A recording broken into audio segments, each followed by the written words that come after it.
Punjab Singh Jaisalmer times में पेश है जसवंत सिंह का सियासी सफर। वो जसवंत जिन्हें दाता के नाम से पुकारा जाता है, वो जसवंत जो जोधपुर महाराजा के करीबी थे, वो जसवंत जिनके खाते में बाड़मेर तक रेल लाइन और जोधपुर तक एम्स पहुंचने का श्रेय जाता है, वो जसवंत सिंह जो किसी वक्त अशोक गहलोत के गढ़ जोधपुर में ही गहलोत को हराकर सांसद बने। मेवाड़ में जब मजबूत उम्मीदवार की जरूरत पड़ी तो चित्तौड़गढ़ से चुनाव लड़े। साल 2009 में दार्जिलिंग जैसे इलाके से चुनाव लड़े, जहां बीजेपी का जनाधार नहीं होने के बावजूद वो चुनाव जीतने में कामयाब रहे। लेकिन जब अपने ही गृह क्षेत्र में चुनाव लड़ने की बात आई तो पार्टी ने उन्हें टिकट नहीं दिया। जसवंत सिंह का जन्म 3 जनवरी 1938 को राजस्थान के बाड़मेर जिले की पंचपदरा तहसील के जसोल गांव में हुआ, जो राजपूत जाति के राठौड़ गोत्र से आते थे और बाड़मेर, जैसलमेर, जोधपुर समेत पूरे मारवाड़ में उनका नाम सम्मान से लिया जाता है।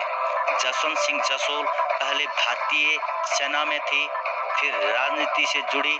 जसवंत वाजपेयी सरकार में वित्त, रक्षा, विदेश मंत्री भी रह चुके हैं। साल 1998 से 2000 में वाजपेयी सरकार में विदेश मंत्री रहे। साल 2000 में यशवंत सिन्हा के बाद वित्त मंत्री बने और 2002 में जॉर्ज फर्नांडिस के बाद देश के रक्षा मंत्री बने। जसवंत सिंह की गिनती बीजेपी के बड़े नेताओं में होती थी, लेकिन वाजपेयी के साथ उनके बड़े बेहतर संबंध थे। वाजपेयी हमेशा उनके साथ खड़े नजर आए। वाजपेयी जब पहली बार 13 दिन की सरकार के समय शपथ लेने पहुंचे तो उनके चेहरे पर तनाव साफ था, क्योंकि वो जसवंत सिंह को देश का वित्त मंत्री बनाना चाहते थे, जबकि संघ जसवंत सिंह को पसंद नहीं करता था। वो मुरली मनोहर जोशी को वित्त मंत्री बनाने के पक्ष में था। वाजपेयी भी अपनी बात पर अड़े रहे। आखिर इन दोनों से अलग यशवंत सिन्हा को देश का वित्त मंत्री बनाया गया, लेकिन यशवंत सिन्हा के इस्तीफे के बाद आखिरी 2 साल वित्त मंत्रालय का जिम्मा जसवंत सिंह जसोल को सौंपा गया। पोखरण परमाणु परीक्षण के बाद जब अमेरिका ने भारत पर तमाम प्रतिबंध लगा दिए, तब वो जसवंत सिंह ही थे तो जिन्होंने कई बार अमेरिका का दौरा कर आखिर अमेरिका को राजी किया तथा भारत पर प्रतिबंध हटाने में कामयाब भी हुए। हालांकि इस बात पर वामपंथी धड़ा उन्हें अमेरिका का एजेंट भी कहता था। इसके अलावा 13 महीनों वाली वाजपेयी सरकार में जब जयललिता अपने तल्ख व्यवहार को लेकर सरकार के लिए मुसीबत बनी, तो वो जसवंत सिंह ही थे जो हर सप्ताह दक्षिण भारत के तमिलनाडु दौरे पर जाते और जयललिता को मनाते। कंधार विमान हाईजैक के समय जब 3 आतंकवादियों की रिहाई, उसके बाद विमान को सुरक्षित लाने का जिम्मा भी जसवंत के कंधों पर डाल दिया गया, तो उस वक्त आतंकवादियों के प्लेन में विदेश मंत्री के तौर पर खुद जसवंत सिंह जसोल थे। वाजपेयी के साथ बार बार दौरे पर जाने, उड़ान भरने की वजह से उन्हें वाजपेयी का हनुमान भी कहा जाता था। वैसे 2014 में अपने गृह क्षेत्र में टिकट कटने के बाद जसोल ने बाड़मेर, जैसलमेर लोकसभा से निर्दलीय चुनाव लड़ा, लेकिन उन्हें हार का सामना करना पड़ा। इसमें भी खास बात यह रही कि उस वक्त के सांसद राहुल गांधी के करीबी हरीश चौधरी इन चुनावों में तीसरे स्थान पर रहे तथा मुख्य मुकाबला बीजेपी की कर्नल सोनाराम के साथ था। 2014 के लोकसभा चुनावों के बाद 7 अगस्त को दिल्ली में अपने आवास पर रात के समय फिसलने से उनके सिर पर गंभीर चोटें आ गई और करीब 5.5 साल से वो कोमा में है। ये संयोग की बात है कि जिस पार्टी में पीएम मोदी जसवंत सिंह का नाम सम्मान से लेते हैं, जिस पार्टी की वाजपेयी, आडवाणी के साथ जसवंत ने नींव रखी, उस पार्टी ने उनकी बेकदरी की। आज जैसलमेर टाइम्स उनके जन्म दिवस पर ढेर सारी शुभकामनाओं के साथ साथ शीघ्र स्वास्थ्य होने की कामना करता है। जसवंत सिंह जी के 42वें जन्म दिवस पर राजेंद्र सिंह बियाड़ अपनी फेसबुक वॉल पर लिखते हैं कि कई दफे कुदरत के अद्भुत निर्माण होते हैं। एक फौजी जनरल जैसी कदकाठी चाल में एक विशेष तरह की ठसक, चेहरे पर रोबीलेपन व करुणा, गंभीरता और विनम्रता का मेल, आवाज में प्रभावशालीता के साथ विनम्रता, गहराई और एकदम सहजता। बियाड़ बताते हैं कि उनकी मारवाड़ी मैंने सार्वजनिक जीवन में इस तरह की मारवाड़ी नहीं सुनी। हिंदी में आचार्य रामचंद्र शुक्ल से लेकर पंडित विद्यानिवास मिश्र तक को कोट करना, मानस से लेकर गीता व रामायण व महाभारत के उद्धरण। वो बताते हैं कि उनकी जादुई अंग्रेजी का आतंक तो पार्लियामेंट से लेकर प्रेस कॉन्फ्रेंस हो या कोई इंटरनेशनल फोरम का लेक्चर, सब जगह समान रूप से रहा। वो बताते हैं कि जब मैं नेताओं की हरकतें देखता हूँ तो प्रतिदिन उनके गुणों की याद और गहरी हो जाती है। कोई दिखावा नहीं, कतई झूठ नहीं, कोई झूठा आश्वासन नहीं, कोई ऐसा वादा नहीं जो पूरा न किया जा सके। भाषण को लोक लुभावन करने के लिए कोई लच्छेदारी नहीं, कोई चालाकी, चालबाजी, बदमाशी की कल्पना तक नहीं की, किसी की ललोचपों चापलूसी नहीं और न कुछ मीडिया मैनेजमेंट टाइप की चीप चीजें तो कतई नहीं। 80 में पार्लियामेंट में आए और 2014 तक लगातार 34 साल इस पार्लियामेंट में रहे। शायद कोई राजस्थानी इतना लंबा सांसद नहीं रहा। 9 टर्म, जिसमें 5 लोकसभा और 5 राज्यसभा के। 34 साल का उनका पार्लियामेंट्री कैरियर, जिसमें कई डिस्ट्रिक्शंस में बेस्ट पार्लियामेंटेरियन अवार्ड, राज्यसभा में हाउस के लीडर, फिर leader of opposition Rajya Sabha, Lok Sabha में विपक्ष के उपनेता, 2 बार वित्त मंत्री, रक्षा और विदेश मंत्रालय को एक साथ संभालना, योजना आयोग के उपाध्यक्ष, तीनों मंत्रालयों पर उनकी गहरी छाप रही।